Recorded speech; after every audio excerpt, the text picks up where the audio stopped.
कोई भी person lazy नहीं होता। पर्सन या तो बीमार होता है या अनइंस्पायर्ड होता है। क्या आप भी करना तो बहुत कुछ चाहते हैं, पर आपकी लेजीनेस और प्रोक्रेस्टिनेशन आपके हर प्लान को डिस्ट्रॉय कर देता है। तो आपको जानने की जरूरत है 6 जापानीज टेक्निक्स जो आपके लेजीनेस और प्रोक्रेस्टिनेशन की आदत को हमेशा के लिए एकदम सही कर देगी। लेकिन ये जानने से पहले, जापान में जो लोग रह रहे हैं उनका unbeatable discipline, punctuality and work ethic आपको किसी और कंट्री में देखने को नहीं मिलेगा। दुनिया का इकलौता ऐसा देश है जापान जिस पर 2 बार न्यूक्लियर बॉम्ब गिराया गया है। ये एक अकेला देश है जो हर साल अर्थक्वेक और सुनामी जैसे नेचुरल डिजास्टर्स का सामना करता है। 3 से 4 बार पूरी तरह से बर्बाद होने के बाद भी इसे टेक्निकली एक पिछड़ा हुआ देश होना चाहिए था, पर वही जापान बार बार उठता है और आगे बढ़ता रहता है। जापान दुनिया की सुपर पावर में से एक है, पर कैसे इन सब का राज छुपा हुआ है जापानीज कल्चर्स में, यानी ऐसी 6 टेक्निक्स जिसे जापानीज लोग फॉलो करते हैं, जो उन्हें आलसी होने से रोकता है और हमेशा प्रोडक्टिव रहने में और हार्ड वर्क करने में मदद करता है। जिसमें से पहली टेक्निक है सेरी सेटोन सेसु। एक साफ और क्लीन एनवायरनमेंट आपको प्रोडक्टिव रहने के लिए फोर्स करता है, वैसे ही एक गंदा और मेसी एनवायरनमेंट आपको लेजी बनाता है। इस टेक्निक का यूज जापानीज लोग अपनी इंडस्ट्रीज से लेकर हेल्थ केयर और एजुकेशन तक करते हैं। यह एक स्टेप बाय स्टेप मेथड है अपने वर्क स्पेस या अपने एनवायरनमेंट को प्रोडक्टिव बनाने का। इसे यूज करने के लिए आपको इस 3S मेथड को स्टेप बाय स्टेप फॉलो करना है। सबसे पहला यस सेरी यानी सॉर्ट, अपने आसपास के सभी बेकार की चीजों को हटा देना, सिर्फ वही सामने रखना जिसको आपकी जरूरत है। दूसरा सेटोन यानी सेट इन ऑर्डर, जो सामान काम का है उसे सही ऑर्डर में सेट कर देना ताकि आप उसे इजीली एक्सेस कर पाओ। तीसरा सेसो यानी साइन, सामान रखने के बाद उस जगह को अच्छे से साफ करो, कहीं भी कुछ बेकार का ना रह जाए। जब भी आप आलसी किसी कोने में पड़े हो, अपने किसी प्रोजेक्ट या स्टडी को प्रोक्रेस्टिनेट कर रहे हो या आपका काम करने का मन न कर रहा हो, तो उस समय बस इस 3S टेक्निक का यूज करो। फिर देखो आपका सारा आलस गायब हो जाएगा और आप काम करने के लिए मोटिवेटेड फील करोगे। फॉर एग्जाम्पल, जब भी आपका पढ़ने का मन न कर रहा हो या काम करने का मन न कर रहा हो, तो अपने डेस्क पर जाओ और सारी चीजें उठाकर कहीं रख, और वही चीजें डेस्क पर रखो जो आपकी काम की हो। जिस सब्जेक्ट की आप पढ़ाई कर रहे हो उसी से रिलेटेड बुक्स को अपने सामने रखो, ताकि स्टडी करते समय सब कुछ आपके सामने हो और आपको बार बार पेन लेने या पानी पीने के लिए बार बार अपना फ्रंट तोड़कर कहीं न जाना पड़े। इसके बाद हर एक चीज को अच्छे से साफ करके देखो। आपका डेस्क एकदम क्रिएटिव एंड अट्रैक्टिव लगना चाहिए। आपके नेगेटिव एनवायरनमेंट को पॉजिटिव रखने से आपके ब्रेन को काम करने का मोटिवेशन मिलता है। इसके बाद जो काम आलस में रहकर डिस्ट्रैक्टेड रहकर 2 घंटे में आप करते हो, उसी काम को करने में आपको सिर्फ 1 घंटा लगेगा। इसके बाद है नंबर 2 काइजेन। हम जिस भी काम को टाल रहे होते हैं, हमें लगता है कि हम में एनर्जी नहीं है, बहुत लेजी फील हो रहा है, तो ये बात सच नहीं होती है। जब तक आप बहुत ज्यादा बीमार न हो, ऐसा हो ही नहीं सकता कि आपके अंदर एनर्जी की कोई कमी है। जो लेजीनेस आपको फील हो रही होती है वो इसलिए है क्योंकि वो काम आपको बहुत ज्यादा भारी लग रहा होता है। काइजेन को प्रैक्टिस करके आप उस भारी काम को हल्का कर सकते हैं। इस टेक्निक को यूज करने में सिर्फ 1 मिनट लगता है। आप 1 मिनट में अपनी सारी लेजीनेस को खत्म कर सकते हो। काइजेन 2 वर्ड से मिलकर बना है, काय यानी चेंज, जेन यानी विजडम, जो आपको ये सिखाता है कि आप एक झटके में अपनी लाइफ को नहीं बदल सकते हैं। इसमें हम स्लोली और वाइजली चेंजेस ला सकते हैं। इसे प्रैक्टिस करने का सबसे बेस्ट तरीका है, जो भी काम करने में आप स्ट्रगल कर रहे हो, पढ़ रहे हो, अपनी हेल्थ पर काम कर रहे हो या बिजनेस में, जब भी आपका काम करने का मन न कर रहा हो, तो सोचो आप इसे सिर्फ 1 मिनट करने वाले हैं। पढ़ने का मन नहीं कर रहा तो सिर्फ 1 मिनट पढ़ोगे।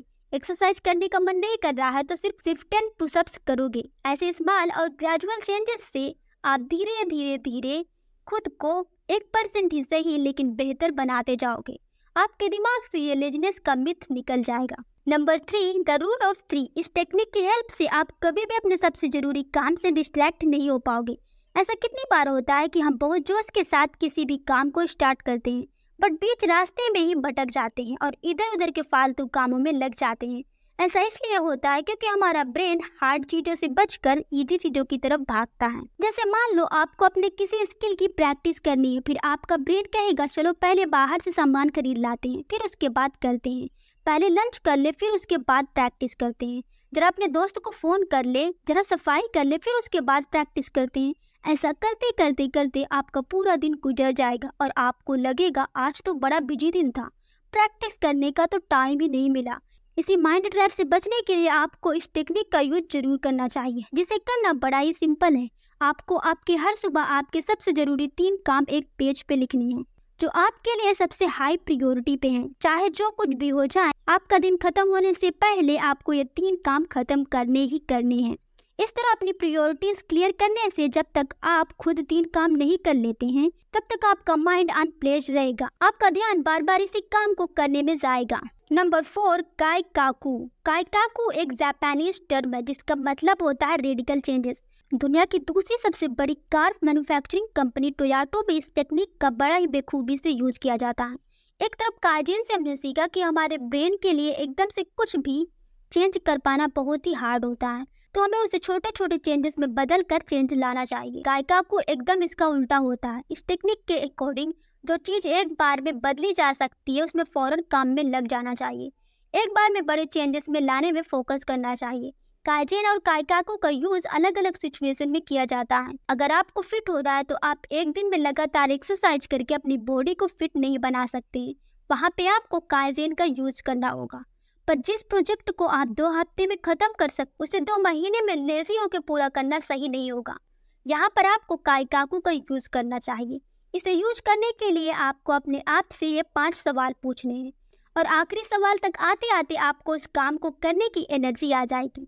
इसे एग्जाम्पल से समझते हैं। मान लो आप रोज पढ़ने बैठते हो ये सोचकर कि आज मैं इस चैप्टर को पूरा खत्म कर लूँगा, पर बीच में ही आपका ध्यान भटक जाता है। आप फ़ोन यूज करने लगते हो, खाना पीना खाने में सारा टाइम निकल जाता है और आप साइड में पड़े पड़े सोचते रहते हो कि आप पढ़ाई क्यों नहीं कर पा रहे हो। इसी टाइम आपको अपने आप से ये 5 सवाल पूछना है।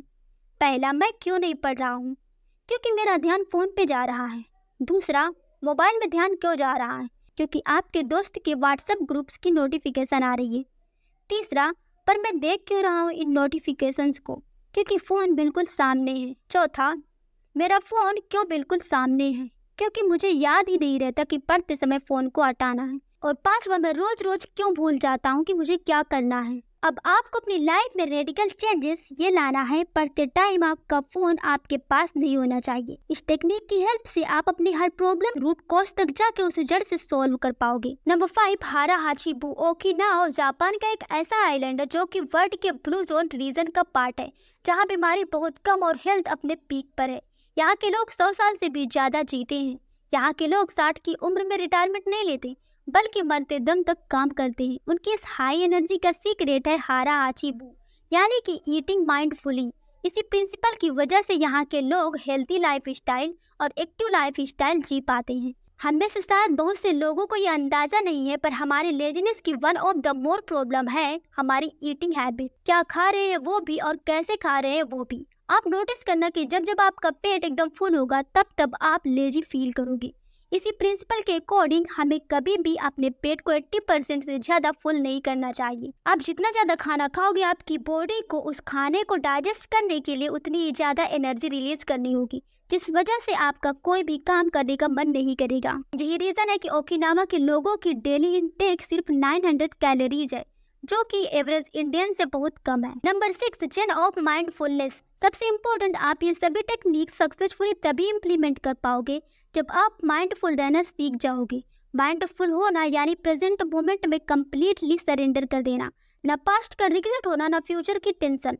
लेजीनेस में हम अपने आप को पूरी तरह सरेंडर कर चुके होते हैं। हमारा अपने ऊपर कोई कंट्रोल नहीं रहता है, जो है जैसा है बस चल रहा है। उसे चेंज करने की ना हिम्मत होती है और ना ही एनर्जी। लेजीनेस को जड़ से खत्म करके अपने ऊपर पूरा कंट्रोल लेने का तो सिर्फ एक ही रास्ता है, माइंडफुलनेस। साइंटिफिकली भी यह साबित हो चुका है कि माइंडफुलनेस से आपके ब्रेन के टेम्पोरोपैरिटियल और सेरिबेलम पर पॉजिटिव इफेक्ट आता है, जो लर्निंग, मेमोरी, कंपेशन और रेशनल थिंकिंग की एबिलिटी को बढ़ाता है। अगर आप हर दिन सिर्फ 10 मिनट साइलेंट में बैठकर प्रेजेंट मोमेंट को फील कर अपने ब्रीथ को, अपने आसपास के इन्वायरमेंट को, साउंड को फील करते हो, थॉट को आते जाते नोटिस करते हो और उन पर खोते नहीं हो, या 10 मिनट डेली करने से आपका कंट्रोल अपने माइंड पर वापस आने लगेगा। अब आप खुद नोटिस करोगे कि धीरे धीरे अब आपकी लेजीनेस भी खत्म हो रही है। तो दोस्तों, अगर आपको लेजीनेस खत्म करने की ये 6 जापानीज टेक्निक्स पसंद आई तो आप वीडियो को लाइक करें और हमारे चैनल को सब्सक्राइब जरूर करें। और thanks for watching the video.